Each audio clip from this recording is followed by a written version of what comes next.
بسم اللہ الرحمن الرحیم۔ مسند احمد بن حنبل کی یہ حدیث ہے۔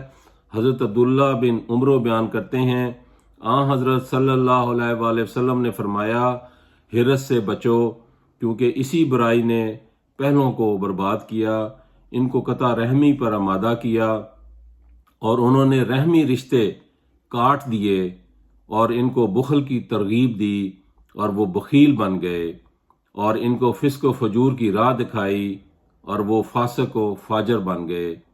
دیکھو بھائیو بہنوں، انسان حرص سے اپنا جب سفر شروع کرتا ہے تو وہ اپنے آپ کو اور اپنے اہل و عیال کو اس بیماری میں مبتلا کرتے ہوئے بخل تک لے جاتا ہے اور فسق و فجور تک لے جاتا ہے اور اپنی دینی اور دنیاوی زندگی کو تباہ و برباد کر لیتا ہے۔ تو آئیں ہم حضرت محمد صلی اللہ علیہ وسلم کے ارشاد کے مطابق حرص سے بچیں اور اللہ پہ توکل کریں۔